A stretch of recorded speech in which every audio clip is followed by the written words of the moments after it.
Scott. Welcome back to the Roaring Peacock Leeds United podcast. We talk about Leeds. If you like Leeds United, why don't you subscribe to the channel? Or is this too professional? Just like the video, comment. Yes. We're going to talk about Manchester United 2, Leeds United 2 in this show. Have I said my name yet? Jesus, I'm getting old. My name's Adonis. You know me as @the_Adelites on Twitter. It's a very good hello from me.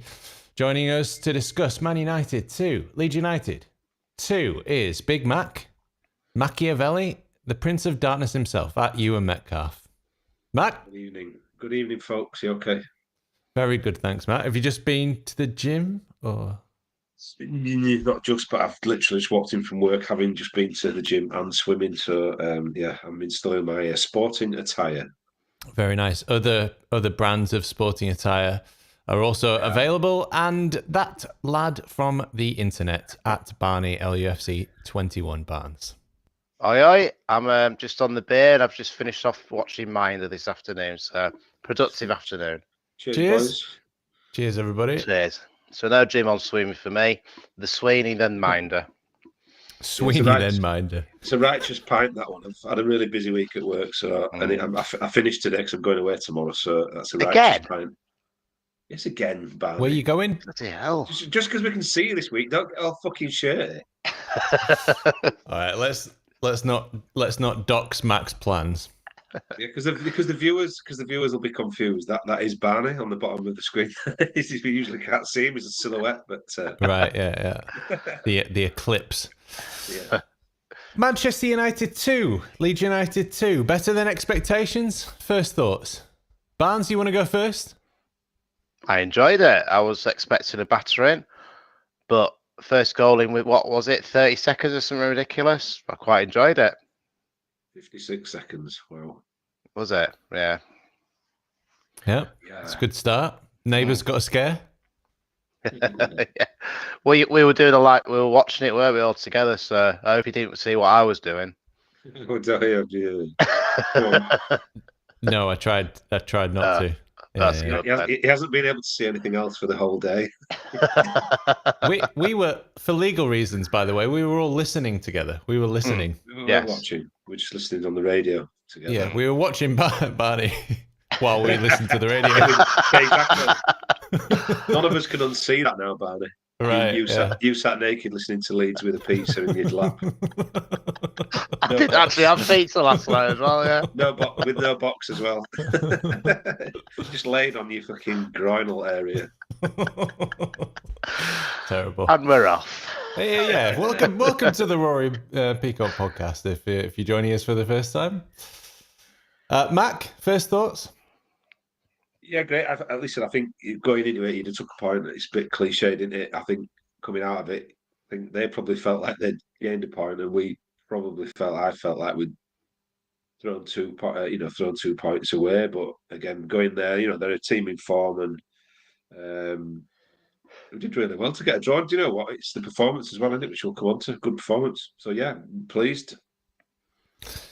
So coming into it, of course, we had a new manager, Michael Skubala, and he had one training session with the team, 20 minutes, and they look completely different. And to my thinking, that must have been one hell of a fucking 20 minutes. Did you notice anything different as to how we've been playing under Marsch? Everything. Yeah. Pretty much everything. I don't know. They looked more organised. I mean, they've looked better defensively, haven't they, recently, but a bit very erratic going forward. I think they looked a bit more controlled and more width. And I think McKennie possibly helped, especially against a good side in midfield, to sort of quell those spaces and work together to sort of shut them out. But yeah, I mean, virtually everything felt different. It felt more controlled, played with more width. I still think we could have had more of a go top at times. Criticism, I guess, of everybody that we've got to feel like when we're on top that we've got to go for it and get 2 goals, not just one and stuff, which every team tries to do. They did it, didn't they?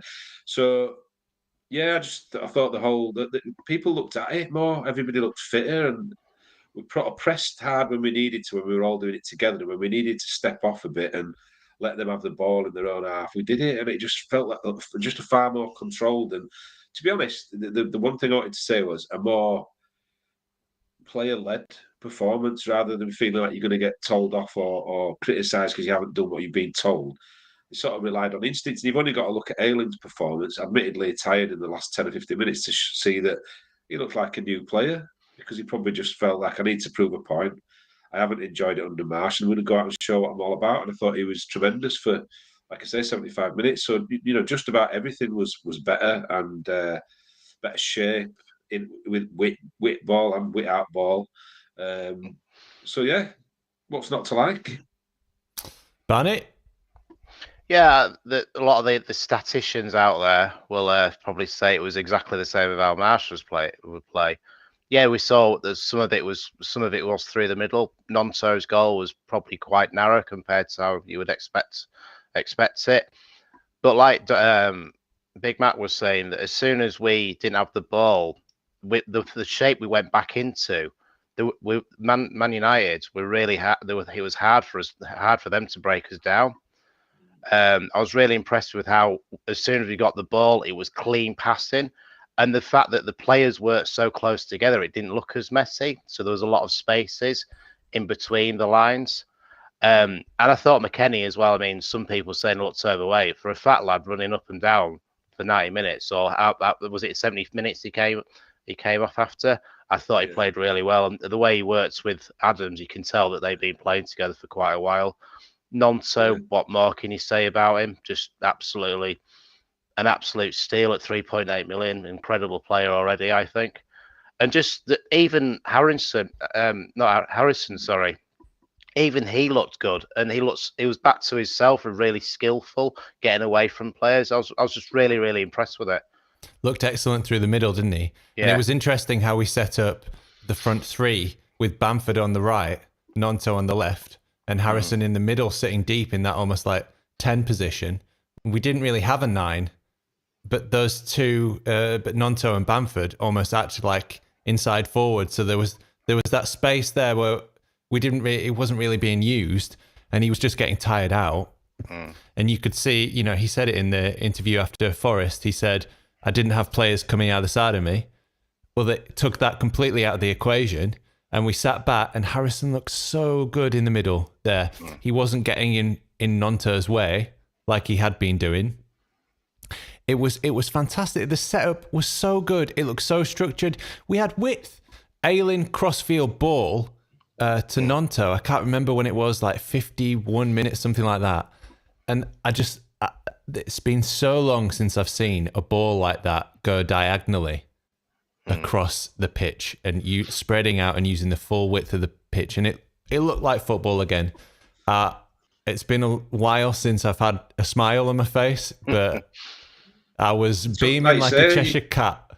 People have criticised Rocker and stuff, and that's kind of his job in it, is to sort of progressive passing, and he's had nothing to hit because there's no width. I mean, that's the easiest long pass to make, in it, the wide one or the one switching it, and we just haven't had it. So, the goal, what Barney's saying there about the kind of, things are going to come through the middle. Of course, you've got to be able to adapt to injuries and be able to make different runs, and that's the point. We can do the middle bit and play narrow, and Nonto coming in and picking the ball up. Again, Bamford had somebody running off him, which is exactly what he wants. He's clever at playing those little one-touch passes or the ones around the corner, or holding it up and bringing people in.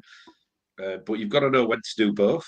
When to go wide, when to go play, rather than this rigid, that's how we play, and we go for the middle. It's ridiculous. Any team is going to, I reckon, over 90 minutes, find that easy to defend against. So it's great that we've fared up, and it's causing, caused Man United a lot of problems last night. And I thought that the one criticism I would have is, like I say, that there was absolutely shit scared of Nonto. And if he'd have ran at, he had an opportunity 3 or 4 times to run, and he tried to play a pass.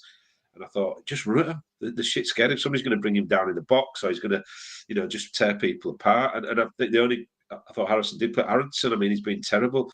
And I know he's been ill, appendicitis, whatever, but when he came on, he looked like the Aronson we bought, that we saw when he first started, dribbling around people, keeping the ball, quick feet. So I just thought everybody looked like they had a breath of fresh air and like this release of go out and play football. Probably because they hadn't been overcoached as they've been under Marsch. But Harrison just needs to learn how. I thought he had 3 or 4 times where he could have picked the right pass. Pablo would have done it. He just needs to learn that. But it's a new position for him, isn't it? So he's bound to, But he's breaking out from our third was tremendous. A few of your comments then. Liam B says, "Hi lads, Leeds. Come on, Liam." Bandy says, "We will come round and let your tyres down if you don't subscribe." So that's from Bandy. So just have a word. Think about that. Shit on your windscreen. We'll have a shit on your windscreen if you don't subscribe. And then letting your tyres down. Pipes 1975. Evening, gents. Enjoyed the game. Watching with my son George. Felt very much like Liverpool away. First game of the Prem. Very proud of the boys. Liam B said, brilliant Nonto, what a wonderful play. 3.8 million. Unbelievable. 3.8 million pounds.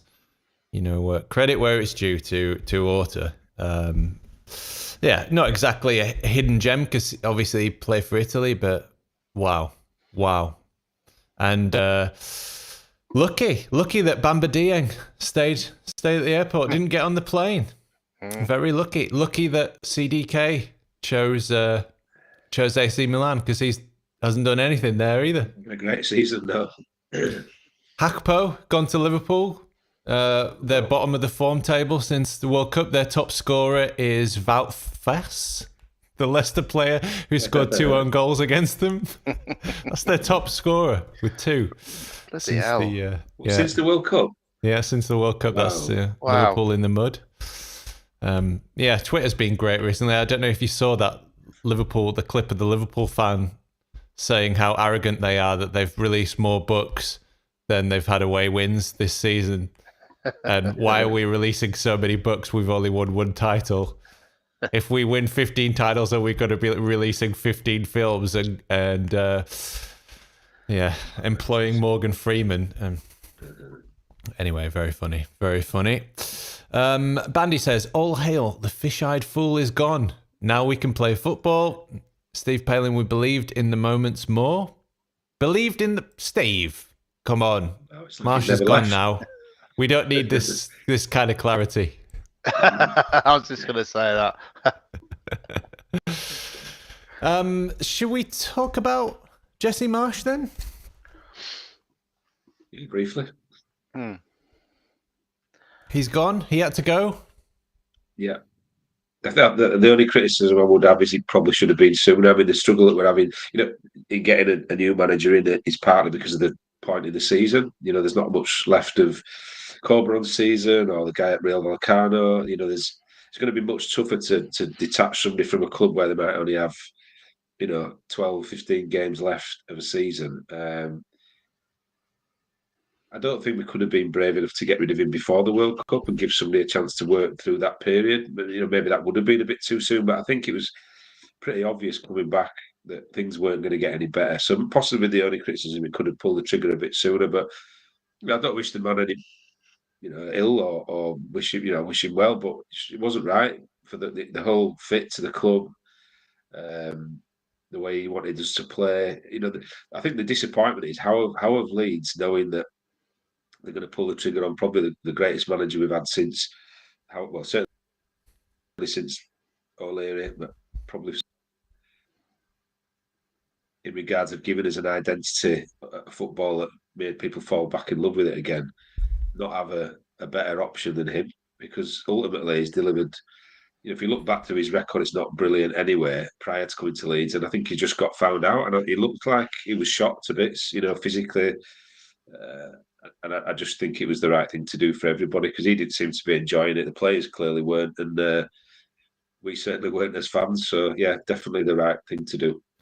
There were results at time that made you think maybe this can come together. And he got us defending a lot better. I mean, we certainly weren't getting beaten 4 or 5-0 as we were in the end with Marcelo. But it seemed like every time Marsch was on the edge of thinking, okay, he's got to be fired now, he pulls out another kind of statement win. Liverpool at Anfield, the only game that Liverpool have lost with a crowd at Anfield in the last 5 years. because of course they were beaten during the pandemic. You know, the one where Leeds went up only because of anyway. Barney Marsch ran out of patience for you because you've been quite positive. You've been called out for being quite positive. I wanted him to be. I was trying to be open-minded because watching some of the football, you could see what he was trying to do, and some of it worked. But probably 80% of the time, it was just far too messy and far too predictable.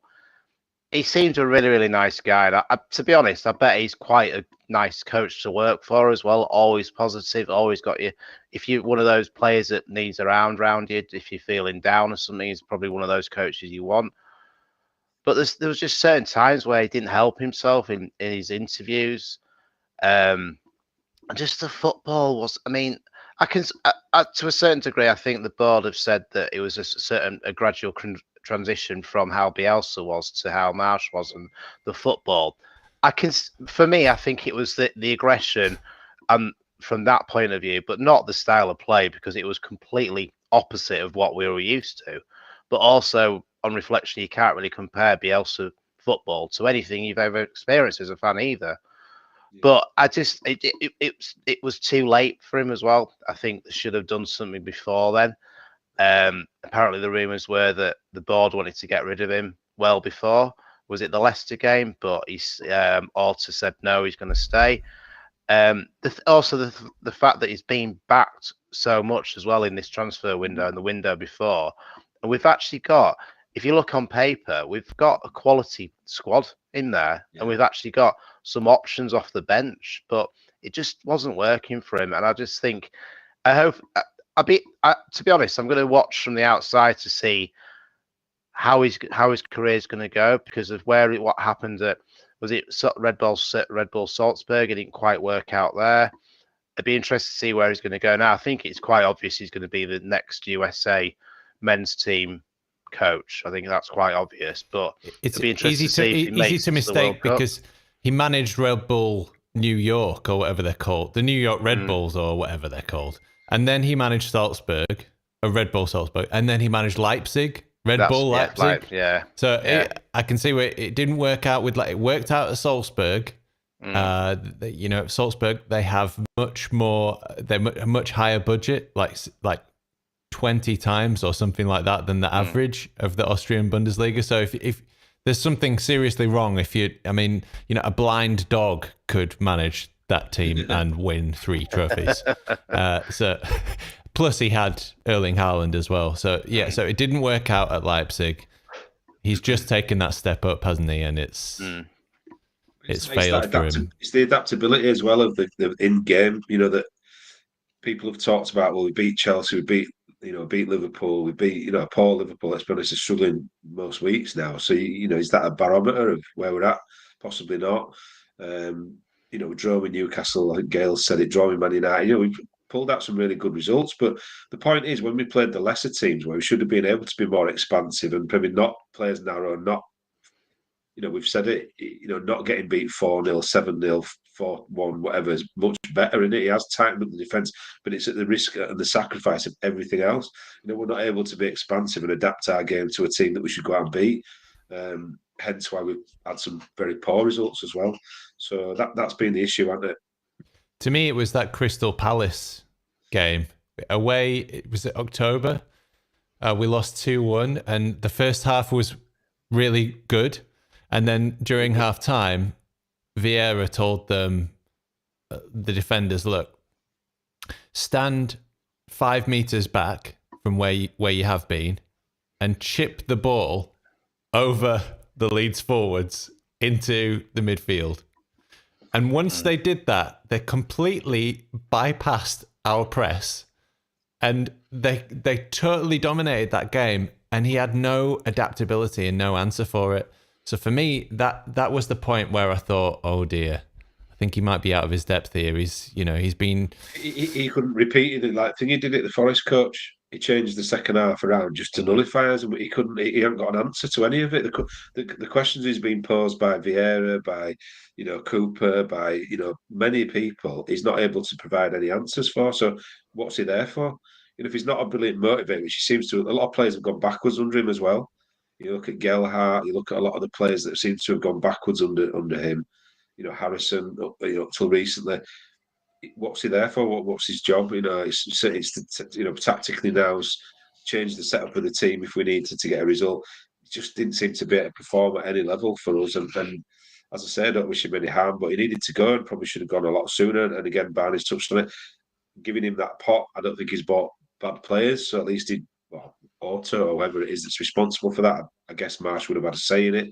He's brought in some good players that we can work with now. So at least he hasn't gone and spunked it all on, terrible players that Jesse Marsch sort of feels are the right players, because like Dan James or Dan James, an obsession with a really terrible player and pay over the odds for him. But that's the difference in it, and I think that we can't not compare him to a previous incumbent and say Bielsa got the most out of everybody and got a tune out of players who hadn't been performing, and he was the opposite in a lot of respects. And I think Bamford's interview after Forest was the final nail in his coffin, because it almost suggested that the tactics were nullifying anything he had to offer and potentially everybody else around him. So, yeah.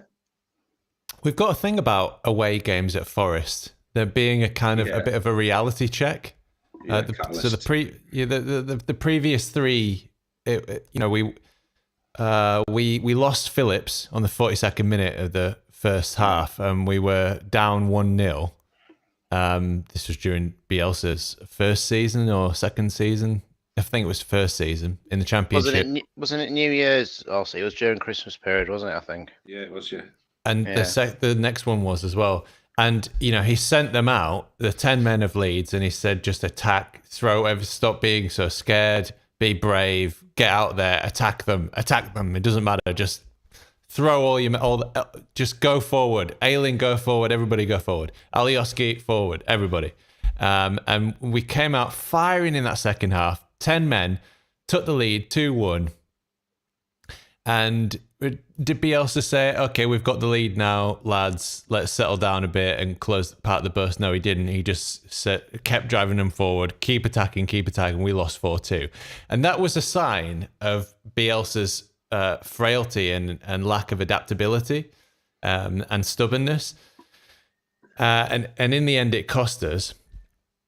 Not just in that first Championship season, but in the second Premier League season. And then the subsequent Forest game was that 2-0 loss where Ayling again came out in the interview afterwards, and he looked like he'd seen a ghost. And you've never seen sort of, it was like Schindler's List or something, this interview, and your heart went out for him. It was just emotionally packed, and you thought, God, how much of these guys put in. And of course, that interview changed everything, spurred us towards promotion. And now this game again. And Bamford's come out and criticised the tactics. And Marsch is gone the next day. Yeah. It's funny, isn't it? Yeah, go on, Barney. It just, I said before the game yesterday, these sort of games we've been crying out for, to play scum again in the top league, in the Premier League, but it felt like we're a small club fighting relegation, and it shouldn't be like that. We're Leeds United. We shouldn't be that sort of club fighting relegation all the time. And this 12 months before Marsch took over, during Bielsa, the last few games under Bielsa, but under Marsch, it's just been really, really hard work. All of it's been really hard work. You're trying to be positive about it's going to work. Yeah, it's going to work. I can see it's going to work. But it's also caused, again, a divide within the fan base of how we see a coach, and what it also got to a point where I know I got slated for it, but I do think that because of how he was speaking as an American, I don't think some people liked the way he was speaking, but that's how he spoke. He was an American. But like a lot of people have said, Bielsa never spoke English, but he had plenty in the bank. Marsch didn't. But I think any other coach that came in would have been in the same position if he didn't click straight away, because of what we've been used to. And I think Marsch was never going to last because of what he had to step into, especially fighting relegation and then just going straight into the new season and not seeing any improvements within what we were expecting from the team. He kept shooting himself in the foot. That was part of it. And then there was this sort of denial of reality, which was the other half. And then there was this sort of kind of relentless positivity. So it was like a triumvirate that was, it was never, ever going to work. It was never going to wash with, probably any Northern English fan base. Never mind Leeds United. It wasn't his American accent, it was the drivel that he came out with. I think it was the content.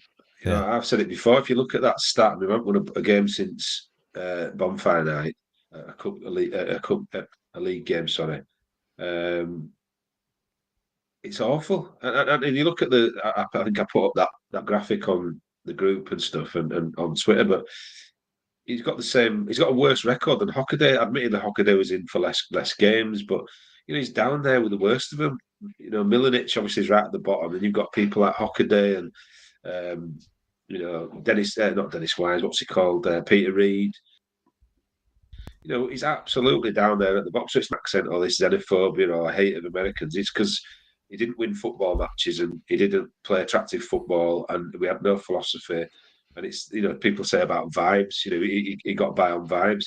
Well, I'm sorry, but that'll only get you so far. It'll only get you anywhere if you're winning games. So it was the shite he was talking most of the time. It just irritated people, particularly Northern people, particularly Leeds folk. So.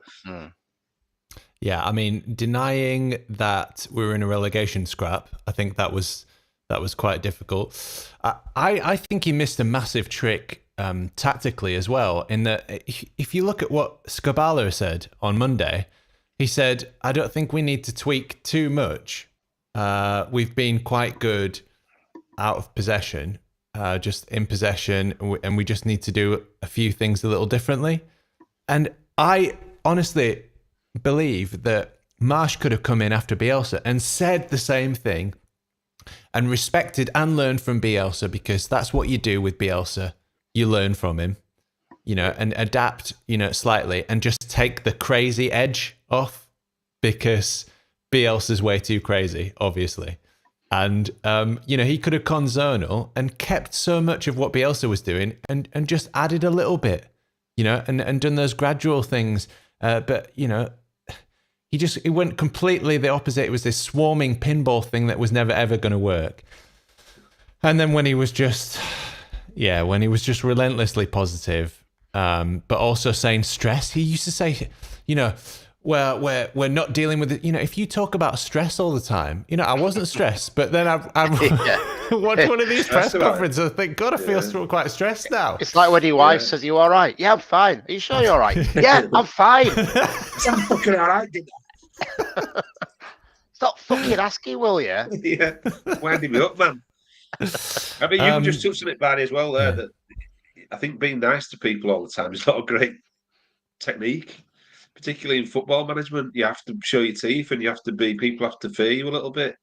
It's the old Machiavelli thing, isn't it? To quote my namesake, about it's better to be sort of feared than respected. It's better to be respected than liked. And I think he tried to be liked too much by everybody, and that never works in any field of life, but particularly in football. So that was a problem for me as well. Okay, so that's Jesse Marsch. Now Radrizzani. One thing I would say about Marsch before we get on to Rads is that he's managed to unite the fan base, I think, because it was massively toxic, wasn't it? You had the two camps, the Marsch apologists, the hopefuls, the happy clappers, and then you had the Marsch out brigade who hated him from the first game. But I think that second half at Nottingham Forest, apart from the lads who were fighting each other in the crowd, that united the fan base, because everybody after that second half at Nottingham Forest, everybody wanted him gone. Yeah. Mate got knocked unconscious at that game. Did he? Yeah. Well, he's a good lad. He would have enjoyed that second half better than me then. I wish somebody had knocked me unconscious. I had to watch it. Genuinely got knocked in the stand. Because he has hated Marsch for pretty much since he came, and makes no apology about it and proper gets stuck into him. And he got chinned in the stand. He's not a fighter, bless him, but he's a really good lad. But he like you say, I think I think the reaction he got as he came up to thank the fans as well says it all. I think once the away fans turn on you, you're in big trouble, aren't you? And when it's Leeds on Leeds, it's never going to end well, is it? Never going to end well. No, back in the 80s when there was nobody else to fight, you did fight each other. Different postcodes and stuff fought each other because you didn't like Garforth or you didn't like Meanwood and Brackenwood and Meanwood fought and Scott Hall and so on. That's how it kind of was. But that's because you were bored and no else to do. But that was different. That was almost just for a bit of entertainment. It wasn't because you generally had such sort of different views on the guy that the manager of the club. So yeah. A few of your comments. Gail Dale says Somerville and Rodrigo were better, Mac, but Marsch had to go. So yeah, he did improve. He did improve a couple of players that whoever might have brought in Somerville or promoted Somerville. Arguably, Somerville might just be Somerville, but Rodrigo, a massive improvement, wasn't there? Definitely. Well, he played Somerville for a start. I think that was another criticism of Bielsa was he had these young players that were talented. He rarely even played them. So, Marsch was bringing Gell out on end of last season. He was scoring winners. Somerville let have a chance. Nonto was probably a player that if he'd have come under Bielsa, wouldn't have probably played a great deal. And he's trusted him. So, listen, there's always positives with everybody, but overall, we know where we're at, don't we? Clayton Staley says, he's a great name, by the way. Clayton Staley. Nice. Sounds like a character from a mid-century. Sounds American. He seemed to be a coach who only cared about philosophies and generalities, no specifics. I think that's the nail on the head there, Clayton, because, and you will get stressed out and you will panic when somebody is only talking about vibes. The way that you get out of panic and stress is by focusing on the task at hand. And if you know your job inside and out, you can get through anything. You can, when the crowd is at your back, when it's not going well, when you're down, when you've made a couple of little mistakes, you might lose your head completely, but you can focus on your task, and that's where Marsch let us down, I think, because if he'd have been, tutoring each player on the specifics of their role, I don't think you'd get any of this vibe stuff that he used to go on about. Anyway, Clayton's American, by the way. He is American. There you go. I am American for sure. Terrible. American. I don't think he's American. My terrible accents are back. Okay, Radrazani, he's had one hell of a day. So a few tweets came out today. Somebody asked him where we're at with the white smoke and the new manager. He said, thoughts and prayers. Excellent. Fills you with hope. Swiftly deleted. So the board of praying. It's always worked in the past, hasn't it? I don't want to besmirch religions. You believe whatever you want. I believe that prayer alone will not get us a new manager. Then he replied to a "Who is your club's worst transfer?" tweet with JKA. Well, didn't he put JFK? Which is somebody completely different. Didn't he put JFK? Yeah, so he put JKA, so Big John Kev. F. Kennedy, I didn't know he played for Leeds. Yeah, so he put Kevin Augustin initials, and then he deleted that tweet, and then he put JFK. All right, sorry, I missed that on it. Yeah, not Twitter much. Obviously, unfortunately, Stuart Dallas. No, let's not go into that. Anyway, JFK, has he deleted that? I don't know what the latest is because we've been. Then he commented on some scarves. The half and half scarf tweet. He's clearly he's on the whiskey and no one to take his phone off him. Someone says he's in Amsterdam at the moment with Otis, who's on the wacky backy.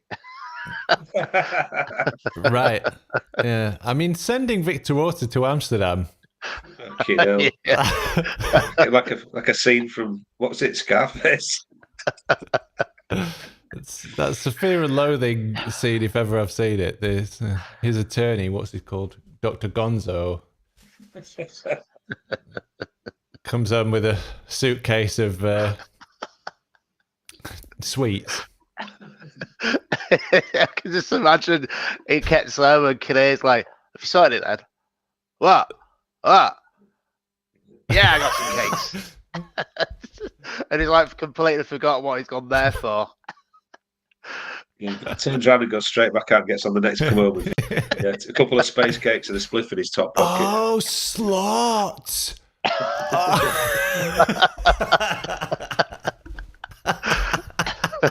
I knew I went to Amsterdam for something. Something. You know when you go in a room and forget what you've come for? Shit. And he's got come over with a gift for Kine, like the Anne Frank diary or something. He's been to the Anne Frank Museum. Right. Yeah, and he's completely forgotten everything. Otto's not doing anything cultural like that. Trust me, he's doing what we used to do. He's literally arrive, go in one of them grass shops, buy some shit, get pissed, buy as much fucking drugs as you can possibly get hold of, take as many as you can for the 3 days that you're there, and then come home looking drip white. My missus picked us up from my stag do in Amsterdam. There were 25 of us went, I think, or maybe more, might have been 30. And she said, "Oh, I recognise you all because you were all grey, sat in the seats in the arrivals lounge, just grey as fuck." I remember my mate said had fallen asleep in one of the rooms and somebody had shaved half his head off. All his hair had gone on one side, half an eyebrow. Like, don't ever fall asleep in company. So yeah, it's that's what Otto's coming. This is obviously all alleged. They're just jokes. They're just jokes before you sue us. Oh God! But it's true. It's gonna. I tell you what, it's gonna be boring. I feel like when the 49ers come in, it's gonna be the end of it. We've had such a assorted collection of owners, from GFH to the mystery men. David Hay ended up in a Saudi jail, and just the people who work at the sort of Chelino with the whole boat thing and the mafia connections and everything, and Radrazani with his whiskey and his tweets. It's been a joyous, emotional, hilarious, comedic tragedy. But I feel like the 49ers, they actually look like, a kind of professional, perhaps, ownership polished outfit. I mean, they've got the NFL club purring, haven't they? They've used data and analytics to reach was it the Super Bowl last year, and now the whatever it's called, the conference final. If there's any Americans still hanging on, they haven't quit being a Leeds fan after Marsch got sacked, then you can tell us in the comments. Yeah, it's such a shit sport though, isn't it? So it doesn't really matter. Can't get relegated. Fucking draft picks. It's a lot of shit. You watching the Super Bowl this weekend, Mac? I'm a frig. I've tried to watch it. Yeah? I've tried to watch it the last couple of years. I just don't understand what's going on. It's very much like watching Marsch ball. The ball goes up, someone catches it, it stops, and there we go. Yeah, and then everyone celebrates. Well, we've not done anything. You've 15 minutes of adverts. So they have 15 minutes of adverts and commercial shit. That's what it's going to be all about, isn't it? And here we go. Clayton's enlightened us. The NFC Championship. There you go. Anyway, the point is they're a slick outfit, and NFL is very difficult to watch. It stops every 5 minutes, as you say, Matt. The first time I tried to watch the Super Bowl, it was anyway. I digress. So, do you know anything about the names that we've been? Who would you like to see? What kind of football do you want to see? I was asked this question by BBC Manchester yesterday, and I said I don't care as long as the next manager is somewhat sane and plays decent football. As opposed to what we've had for the last 2 or 3 managers. It's not my. It's weird, isn't it? It's not my job to know. I don't study other managers and think who. I think out of the people that have been mentioned, I think Corberan would have been a risk, but I would have liked him to have a go. What would have been better was when Bielsa went. That's the time to give it to Corberan. I think to approach him then. I think he'd done well with Huddersfield, took him from near bottom to near top, and he got this offer at Olympiacos, wasn't it? And it kind of didn't work out. He was gone after a few days, and so on and so on. There's probably a time there for that. We've talked about that continuation of Bielsa's mentality and ethos and vision about how to play, that identity that we've got. That was the time to do it. I think if you missed that boat now, possibly not the right time. And again, it's the wrong time to go to him when he's doing well at West Brom and ask him to leave there when he's on in the project and he's kind of doing well. He's probably not going to detach himself from that to come to us, is it? And he's a massive Bielsa. He's a friend of Bielsa's and he loves him, doesn't he? So he probably feels that was a really bad way to treat his mate and won't do us any favours, I don't think. So I think that was the time to get Corberan.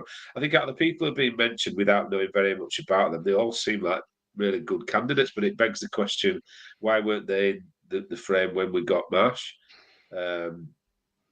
Because again, we've left it... Whether we brought somebody in at the back end of last season to get us through and hopefully keep us up, like Marsch did, and then look at the start of this season, bringing in a slot or a Areola, whatever he's called, from Real Vallecano or Gallardo or whatever. It just seems like ill thought out, and I'm worried that we're not going to get any of them. If they're in work, I can't see us getting any of them. Any of the people that who are in work. So do we go down keeping Scoobs and making do? Do we get a temporary manager in to see us through the end of the season, and then look, at the start of the new season to bring somebody in? It's all massively risky, isn't it? And that's my greatest worry. But I think they've got to make a decision soon. You're either confident in Scoobs and you keep him, or you've got to try and bring somebody in. But it's got to be the right decision now. Let's be honest, boys. We've flirted with this kind of or to getting his own way, I think, not wrongly with his choice of manager. Bar Bielsa, they've rarely got it right since this new ownership regime's been in. They haven't got the manager right often. Once. So that's once, yeah. I mean, I think Christensen was hard done to. I mean, he's got a relatively good record, but again, didn't. But what's he done since, though? Exactly, and he didn't fill me with confidence towards the end of his reign. So you could argue the only managerial appointment they've got right, and it was again a huge risk at the time, was Bielsa. So really tough. It's really tough. I mean, it's got to be the right decision because it's got to be somebody that's going to be. We don't want to be a club like when Chilena get a new manager in every 6 months, 8 months, whatever, because it doesn't work. That's why you end up languishing in 15th in the Championship, because you're constantly churning players and churning techniques and styles of football. So it's a really big decision, and I don't envy them, to be honest, as much as they get a hard time. It's a tough point season to bring the right person. Yeah, good luck. Roll the dice on that one. Difficult, good. Isn't it? Because Orta's really flown to Madrid, and they were willing to pay the £7 million to get Areola out of his contract. So that was the release clause. But in Spain, he would have had to do that, and he didn't want to have that kind of ignominy on his record of, So and they were really unwilling to negotiate with Leeds. So now Orta's in Amsterdam, but we've heard from the Feyenoord chief exec that they're not interested in letting him go. Obviously, Feyenoord, I think, at the top of the league. Middle of the season, still in the cups, Europe and all of that. So I really don't understand why we're targeting managers who are in jobs and that will have to deal with their club. And the Radrazani, again, the tweet that said, tonight or tomorrow morning, the white smoke will be up. Doesn't make any sense to me. Just a few of your comments then, unless you've got something to say about the future Barnes manager who you'd like to see. I just feel that we should have done this 12 months ago.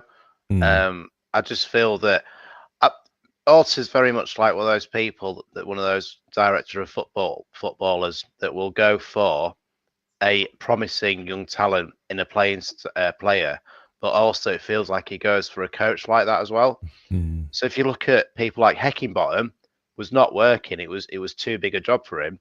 But now he's gone to Sheffield United, and they could get promoted this season. We're probably a little bit too ahead trying to get those sort of coaches. For me, Slot is the ideal coach for me. I don't know a lot about football. I'm just a fat bloke who likes drinking beer, watching football. But reading some of the stuff that he's. There you go, John McKenzie. Tweet that out. Bookmark that. Some of the stuff I read about him and how he plays football is the same sort of players that be brought in. So it's about the transition sort of play. It's about the high intensity. It's about the pack mentality of pressing. So I think he's ideal, and also the fact that he was manager of the season when Teg Hard won the championship with Ajax as well, and he's like one of the best coaches to come out of the Dutch league for a long time. Yeah. But like Ewan said, I just think that this time of the season where some teams are fighting for championships, they're in Europe, they're getting for cups. It's just the wrong timing. The Premier League is a massive pull for any coach outside Europe. I just think that it could damage a coach's reputation coming to Leeds in a relegation battle. It doesn't quite work. We get relegated. What does he do then? Is he going to coach in the Championship where he could have played in the Champions League that season? I don't know. It's hard. Yeah, I absolutely agree. It's not being handled right at all. I agree with Slot as well. I think he's the preferred candidate. Right. I want to see the flags on the bottom of the candidates. I always moan about the fact that we sort of go for an American, and I'm nothing against Americans, but they're not renowned for football, are they? Not proper football. Just when it showed the three guys who were in contention: Dutch, Argentinian, Spanish, Magic. I was happy. Okay, let's go down that route. I don't know what they were trying to reinvent or whether it was the 49ers influence, but it doesn't work, does it? To sort of go down the route of bringing in lots of like a certain nationality of players. It seemed a bit skewed, really. I'm under no illusion that there won't ever be a great manager coming out of the US. I think there will. They absolutely will. It just wasn't him, It won't be him. It wasn't. It wasn't. We tried. He got. I think he got more leeway than Bielsa did, to be honest. Definitely. And that's why, for me, is that I'm interested to see if he does take on the USA men's team and coach them and see where he gets them. And if he if he gets to the World Cup and he wins the World Cup, it'd be interesting to see where it is. But I think that when we got him, he was only starting in his career as coaching in different leagues that were quite easy to win, like you said. So going from there to a job in the Premier League, taking over from a coach that everyone adored for 4 years, I think it was too soon for him. Right. And where American football is going is there's massive money going into American football now in America. So give it another 5 years, we'll probably see some really good coaches, but it's just far too soon for me. Yeah. All leading up to the 2026 World Cup, of course, and I think it's a commercially fantastic route to go down. All these US players, and if it had worked out with Marsch, it would have been even better. So I need from you fellas, please, a man of the match from last night, and a magic moment, and then your final thoughts and score prediction for Sunday. A lot to go on there. Man of the match, Barney. Someone said it in the chat already. Vuber. How do you pronounce it again? Verber. Taxi mate. He's just getting better and better. I think just quality, and that header as well to save from the goal as well. I thought it's just such really composed, just does his job. Because I said after his first appearance, I said, we've got a player here. This is the best defender since Ben White. And somebody in the chat, wasn't one of you two, was like, oh, steady on, calm down. It's like, But it was Wiggy, probably Wiggy. Yeah. You called him out. I didn't name names. I did not name names. Mac, man of the match. Oh, it's hard to argue against Weber, isn't it?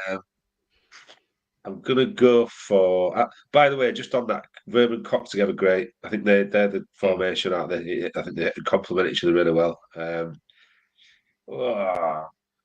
I'm gonna go for Nonto. Just because I think he's the difference maker. He's the threat. The way he started the game, he's combative. He doesn't shirk the shift he's got to do as well. He's not one of these up front who just wants to get on the ball and do his bit. He's working back. He's putting tackles in. He's fighting to win headers, which smallest man on the pitch. He's not going to do very often, but he never gives up. So just for his tenacity and his bravery and his special ability to bring something magic out, which every football fan goes to games to watch, I'll go on to.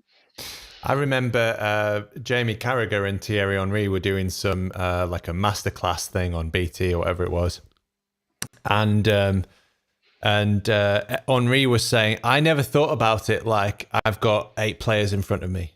I thought about it like I've got 2 players. I've got 2 lines. In other words, I've got the midfield line and I've got the defensive line. And so I only need to beat 2 players and I'm in. Yeah.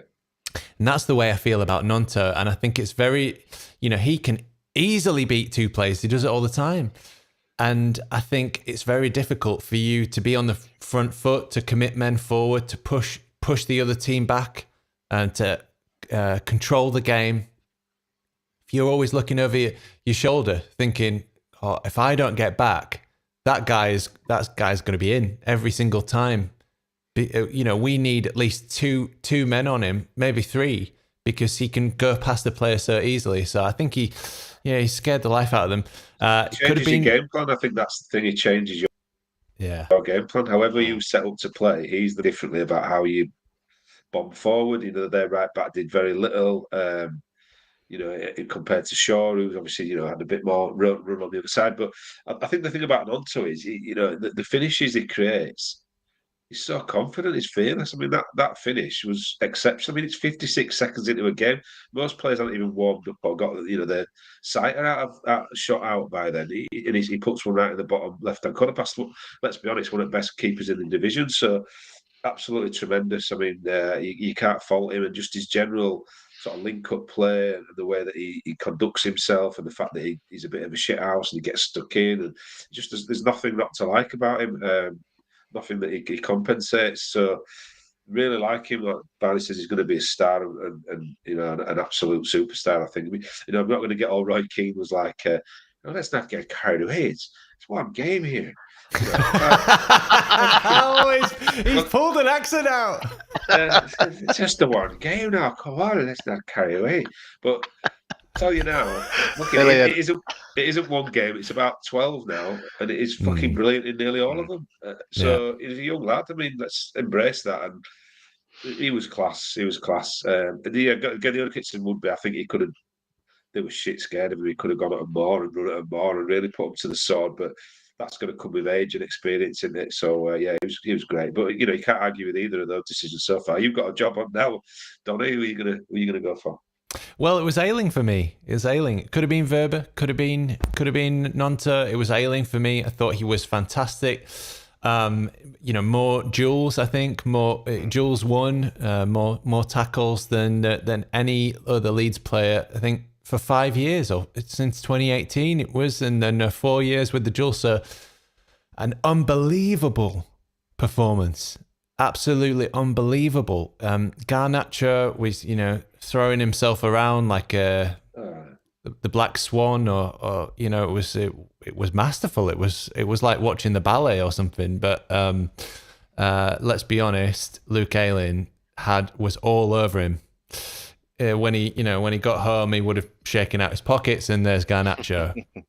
It's that old meme. He was fantastic, Ayling. He was so good. He was helped out by McKennie on that right-hand side. It meant that he could commit forward. He'd done so much running, though, he needed replacing around the 75th minute mark. He was out on his feet. He was out on his feet. He fell over a couple of times. In about the 74th minute before he got took off, he fell over. Yeah. And then he lost his man, and he was like, he did a Furpo where he grabbed hold of somebody and like didn't quite get booked for it. But yeah, he was out on his feet. But man at his age, running himself into the ground like that, played so well, with the ball and defensively.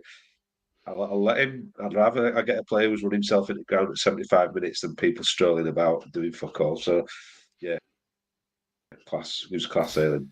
Definition of a shift. I'm going to guess that all of our magic moments would have been that second goal, or the first or the second goal. No, Barney. My magic moment was that Adams tackle. Oh, I could hear it. I don't know what it was. Not the Furpo one. No, not the Furpo one. There was a tackle, and it was purely fierce. Just went in. Referee just like, I reckon the referee's like, they're the sort of tackles that I'll really like, because it's like got the ball, got the man, done, and it was no messing. Loved like it. When a cricket ball whacks off a cricket. Yeah.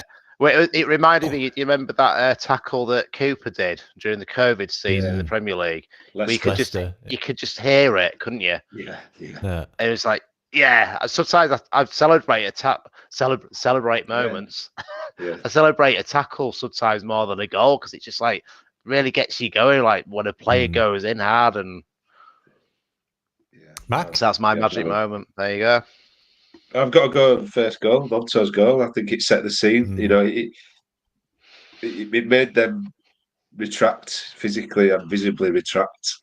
Fucking hell! Wait a minute, these are fourth bottom at league, and we're 1-0 down, 56. A form team in the league.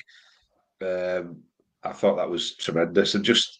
I mean, I was sat with kids watching it, and they were just all exploding. It's like, what the fuck? So I just think they're the moments the joyous moments that football gives you. So that was mine. Yep. I think the obvious one is the second goal, because then I just thought, we could actually win here. And I was so excited because we weren't battening down the hatch. We were still attacking, and that was important. And after that, then we did try and sit back. We were 2-0 up. That was a mistake. And you talk about those cliches, it's a dangerous scoreline or whatever, but it is, because you've got something to protect, and the other team have nothing to lose. So they go for it hell for leather, and you think, oh no, let's just try and contract here and not. But those are the moments where you've got to push on. You've got to get at them again. You've got to put them on the back foot again. And put them to bed. But my magic moment was when Wöber cleared the ball off the line with his big, lovely Austrian head. And I just thought, oh no, this is a certain goal here. And he's just been magic. He needs to sort out his distributions. His passing at times was quite poor. Bamford had a go at him, didn't they? Yeah. He put the ball out, and Bamford was like fuming with him. Yeah.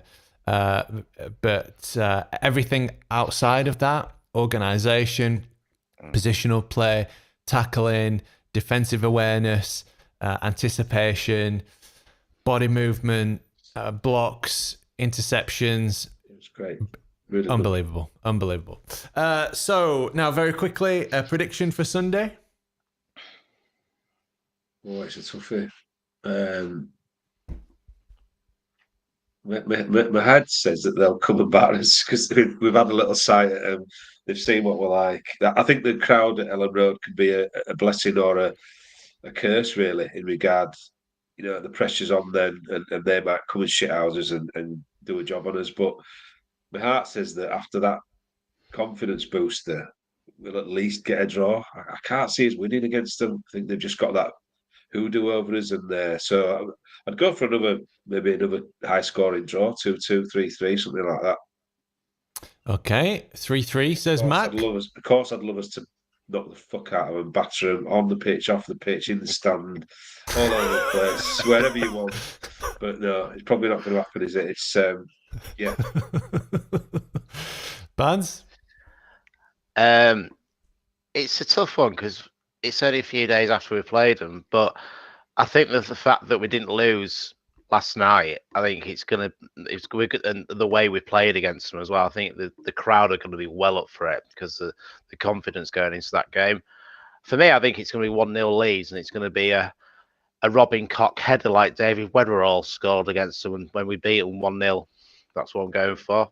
Wow, there you go. That's incredibly specific there. And you know what? I'm going to go 2-1. I'm going to go 2-1 Leeds, just like the time in September 94. That I mentioned yesterday to the Manchester United fan when I was 8 years old. So 2-1 to Leeds. Oh, Mum, look what we've gone and done. Oh, That'd be that fantastic, wouldn't it? Was it Yeboah as well with the winner? So it could be Nonto, couldn't it? That was Brian Dean that day. Right. Yes. Yeah. But the 3-1 was that was on Christmas Eve. The only Premier League game to be played on Christmas Eve. Whose stupid idea was that? I think I got arrested 3 times that day.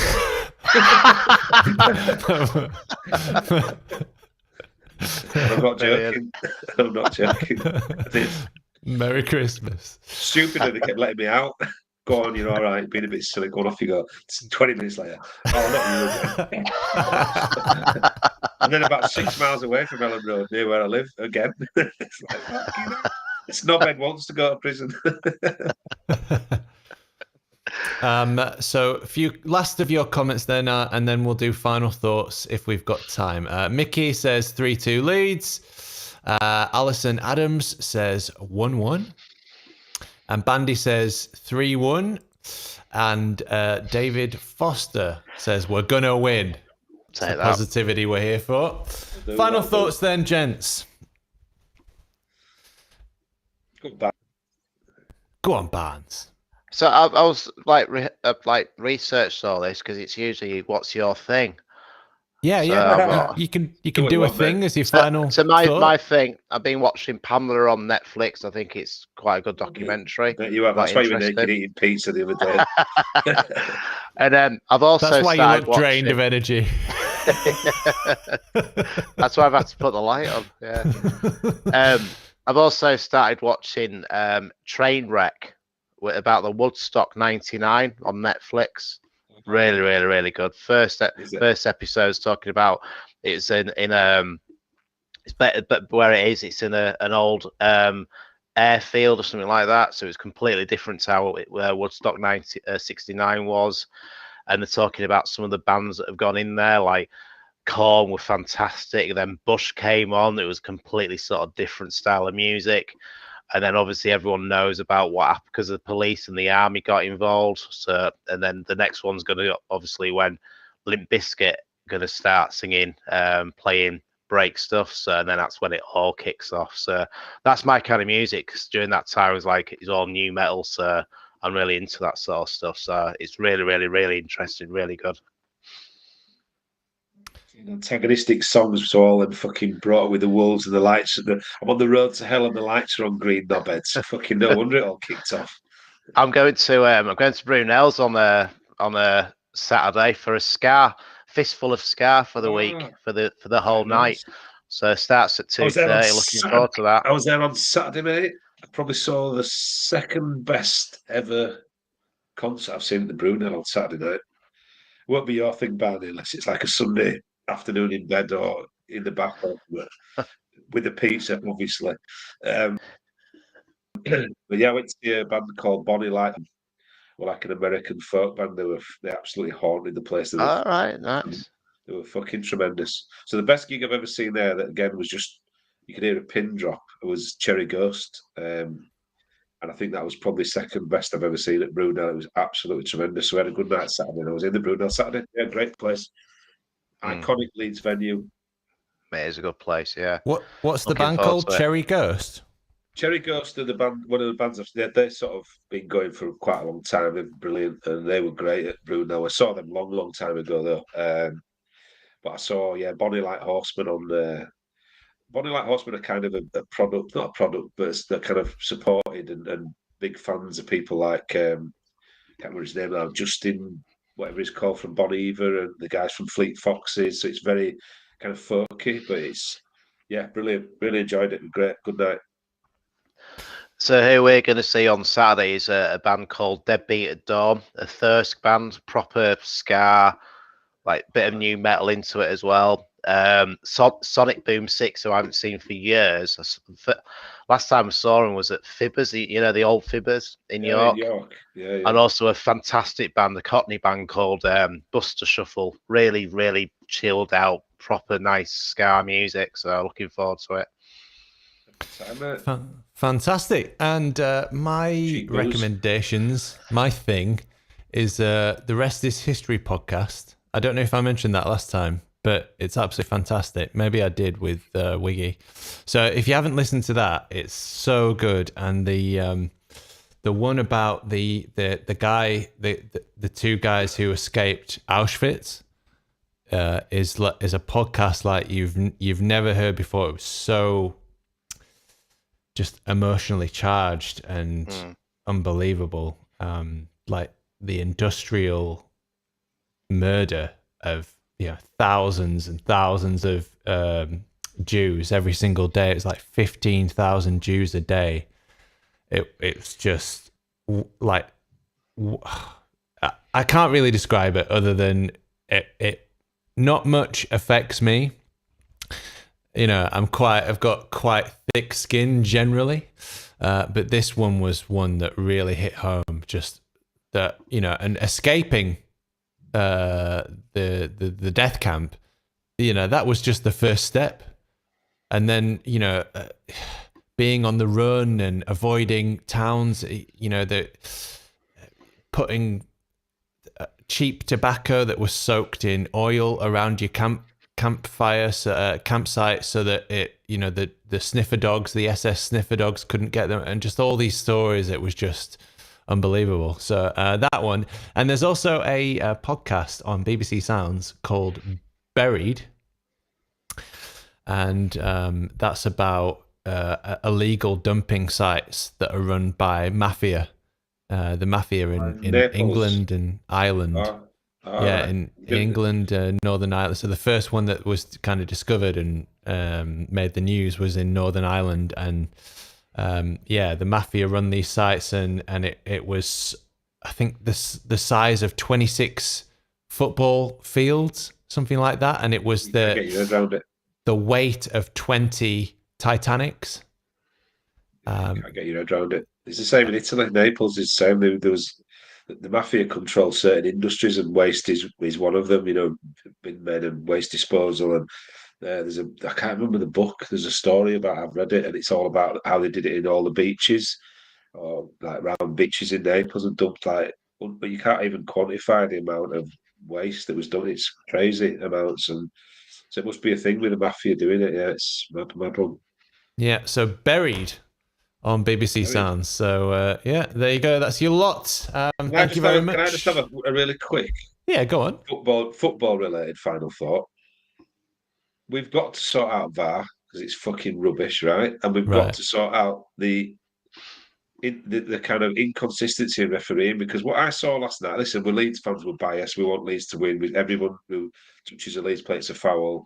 Look at the Somerville. I wasn't sure about the Somerville foul on edge box. I was definitely sure that Martinez meant to kick Bamford in the face or drag his boot down the side. It doesn't even get looked at. I mean, fucking hell, what was it there for, right? The last thing, I'm going to have a rant now. I can feel it coming. It's building up in my body. Here we go. Just as we thought we were going to wrap up, just settle in. Going home. No, stay tuned, kids. Don't switch off just yet. Don't touch that dial, right? Hope you didn't have any plans, Barnes. But the other thing is, no, we're going. It won't take me long. The other thing is, right, when a Man United player gets touched anywhere around the pitch, Garnacho's a great example, but there was others as well. Fernandez is terrible at it. They throw themselves to the floor, they get free kicks. The ref can't see through it, right? There were a number of times where Rutter was the one that I noticed the most, where he was trying to turn people, he was trying to drag them in behind him and turn them, and they grab on and they hold you, and they grab your shirt and they hold your arm, and they never get a free kick for it. So the player that tries to stay up and actually play football and fight the foul or the kind of physical contact gets nothing, and the player that chucks himself about gets everything. And we've got to sort it out because it's killing football and it's making players like Bruno Fernandes, like Iheanacho. That's their modus operandi now. Is every time anybody comes in, I'll throw myself on. And I'll throw myself on the floor and I'll roll about on the floor and I get a free kick for it. The referees have got to fucking man up and say, you know what? The minute we stop that and you're on the floor and you're out of the game, we've let the game go on, they'll stop doing it. It's fucking pathetic. And it's an inequality. It's the top six completely. It's top six teams that do it more than anybody else and they get away with it. I always think people think about big decisions like the Martinez potential sending off, which would have changed the game. Somerville getting fouled on the edge of the box, which should have been a decent free kick, potentially penalty, probably free kick. It's not even about that. It's about every little. Shaw was banging. Whoever was getting the ball on his side, he was going right up their arse, banging into him, grabbing onto people. I don't think he got a free kick against him all night, and it fucking pisses me right off.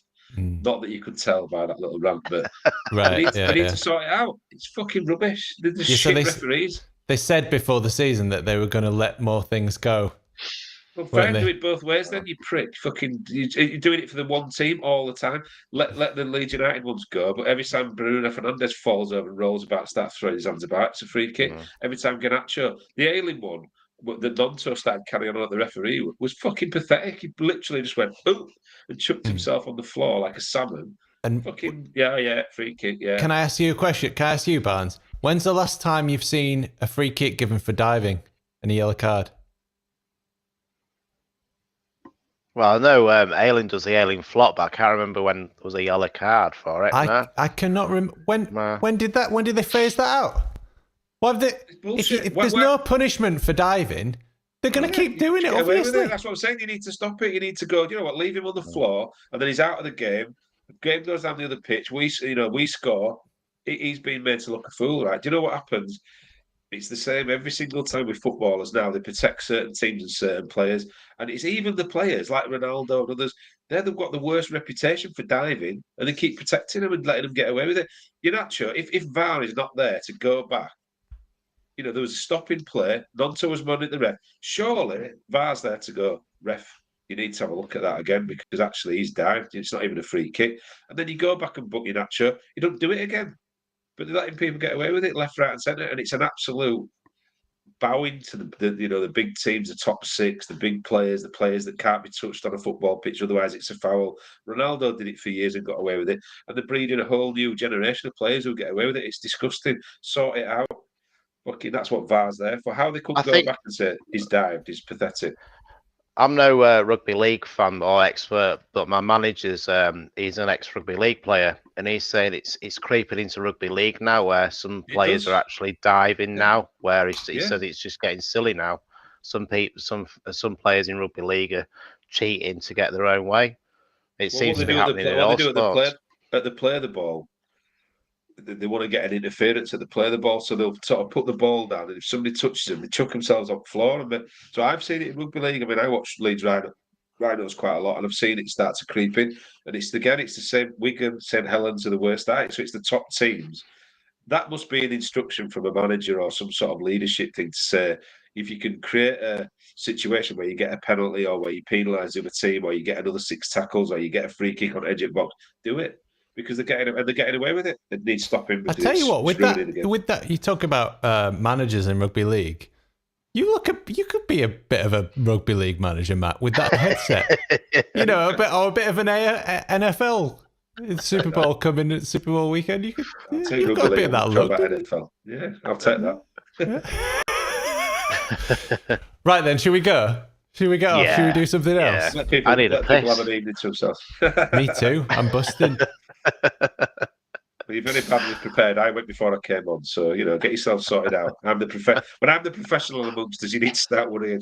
That's true. That is true. Right then. Epstein didn't kill himself. That's your lot. Good night. Come on, Leeds. Good night. Good night. God bless.